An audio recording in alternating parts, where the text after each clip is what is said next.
You've accepted the resignation of your Agriculture Minister. Can you give us some insight into what went through your mind when you first saw the video? Well, firstly, we were all disappointed in seeing the video, and Minister Green himself, having reflected upon it, also expressed his own disappointment and recommitted to ensuring that no such other incident ever occurred. So I think the nation acknowledges it, he acknowledges it, and he has apologized sincerely for it. Nevertheless, the society in which we live in is one where the fault lines surround social justice, the rule of law, and equality under the law. For us to properly manage this pandemic, enforcement is not the tool. We don't have the resources to enforce on every single Jamaican. We manage this pandemic because we have managed to build tremendous social capital. We have managed to get the people on board to follow the protocols, to follow the orders under the DRMA. So we have not relied heavily on enforcement. We have relied on the trust and confidence of the people in voluntary compliance. And to a large degree, most Jamaicans have complied to some extent. If there is any break in that synergy between the executive authority giving the mandates, the orders under the DRMA, and the confidence that we ourselves are not just preaching, but doing what we are preaching. If there's a break in that, and people start to feel that we are saying one thing, but doing another, then the level of voluntary compliance will fall. And it will become difficult to manage the pandemic in the way which we have done, which is by getting public support, by and large, behind the measures. And I think Minister Green recognized this, that it was important that ministers exemplify the law, and what he did is admirable in offering his resignation, and it was the right thing, and he did the right thing. You know, it is a loss for the cabinet. Minister Green shows great potential, and a part of our discussion was how we could utilize the experience that he would have gained in government in other areas, because our society is one where forgiveness is part of our ethos, our outlook, and Minister Green would have the opportunity to work in other areas. We'll finalize that later on today as to where else we could utilize his talents and the experience that he has gained. I'm really very sorry that this has happened. Have you given thought to replacement Agriculture Minister? Yes, I've given some thought. At this point, with having the COVID issues to deal with, I wouldn't want to take on another responsibility where I'll have to exercise even greater ministerial oversight on it. You know, already I am the Minister of Economic Growth and Job Creation. I do have the Office of the Prime Minister, which is a ministry in itself, and I do play a significant role in national security through the National Security Council. I have to acknowledge human limits. Minister, good afternoon. Kim O'Brien from Gleaner. Your reaction to... No comments, no comments. All right. What about the mood in cabinet? What's the mood like in cabinet, Minister? Well, I mean, it is, we're not in cabinet, but I guess, everybody will be a little bit, feeling a little bit hurt, regardless of how you feel. Former Minister Green was a promising, was a very inspiring member of the cabinet. And I'm quite sure that, this is not the end of it, and I'm positive that he will come back. I think it is a good thing that he has done.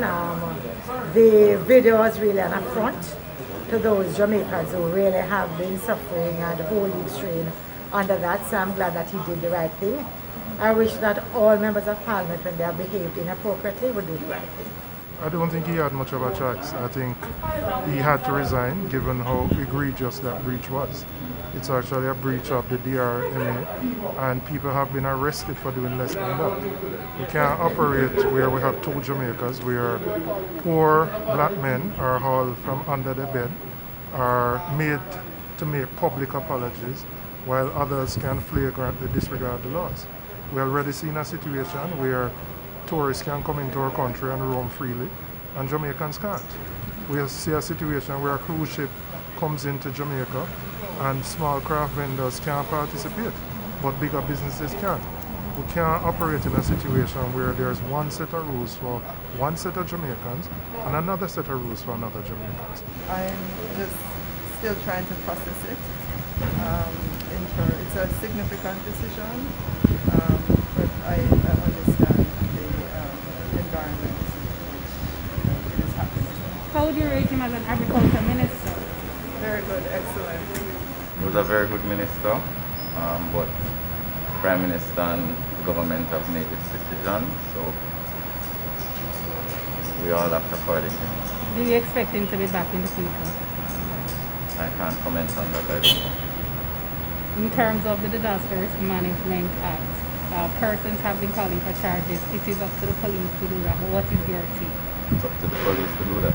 As you have seen, no one is above the law. We all have a responsibility and we need to fulfill it. I think the police has to do their investigation, but they have to be consistent. Because if they're not consistent, then how are you going to implement the DRMA next time there's a lockdown? The next time there's a lockdown, if somebody breaches it, if you don't take action now, how are you going to enforce it then? And that is the issue that the government and the police has. When people see a flagrant breach like that, they're going to say, well, I'm not going to bother to obey the DRMA. People is not just the restriction on freedom. People are losing their income. You have people who are days worker who not getting paid because they can't leave the house to go and earn a living. They're struggling, they're hungry, they can't send their children to school. And they're doing it because we're trying to get over this third wave of COVID. And they are making tremendous personal sacrifices. So you can't have one rule for one set of people and another set for a different set. It can't work so. Will you require Councillor Bellamy to resign from state board? We are examining the situation with Councillor Bellamy, and it's not just Councillor Bellamy, there are other persons in the video that we have to look at carefully. So, I have referred the video to the police, and we need advice to see what other actions need to be taken. We take it very seriously, as you can see. Beyond MP Green and Councillor Bellamy, there are other public officials, people who are paid by taxpayers, who either work in central government or in government agencies, for whom there should be sanctions. The Prime Minister's one of his photographers was in that video, and also an employee of the NSWMA. There should be action taken against them, and if there are other public officials who participated as well.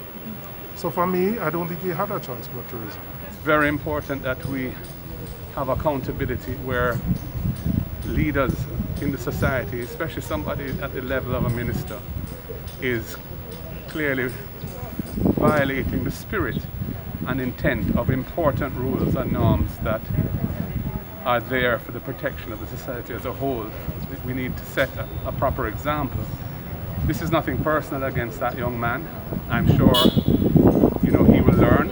That double standard which we're seeing repeatedly manifest from Mocha Fest in July right through to how the situation with the cruise shipping has been handled, and right through to the braffing and the flossing with champagne and a party on a lockdown day. It has to stop. It is eroding the social cohesion, which is absolutely critical to face a national crisis as profound and as difficult as the COVID pandemic. We need everyone pulling in the same direction, and leaders must set an example. And this is why I believe what has happened today was necessary, and the others who were involved should similarly step back. We rely on moral suasion, which is to put out our position, explain why our position is correct. But the moral suasion works when the person that is putting out the position is not just preaching, but is exemplifying. They are also abiding by it. And so in that instance, Minister Green's action would have caused a break in the moral suasion link by not exemplifying what we are preaching. And he has recognized that, which is very important. I think it is a kind of watershed moment in our politics that, he could have taken the view that, I want to hold on and I'll just apologize and that's it. But there is a deeper understanding that was exhibited, which that in countries like Jamaica, which are liberal democracies, it is very important that every single citizen feels that their leader, their executive, those persons who have executive authority, that they face the same consequences as every other citizen. People wonder why it is that I don't act on some things that appear to just be straightforward. And that is because we have to be so careful of the delicate balance in the society that even things that seem straightforward, that we should just immediately act on them, take action, punish, bring to justice. There is this whole business of process, and process is very important to ensure justice. Do you expect to see Floyd Green in the future serving in a similar capacity? My own view on that is, after an appropriate period of time, and if he shows proper penitence for what took place and recognizes that it's not just a matter of disappointing people, but one has responsibilities as a public officer at the rank of a minister, that you have to set an example for everyone. And partying night after night or however often, in circumstances where the people are under curfew and people are supposed to be off the road, it is not right. If he learns that lesson, I think that everyone deserves a second chance, but there must be an appropriate, long period of time to show that this is not just a facade, his resignation, but is indeed proper accountability for what happened.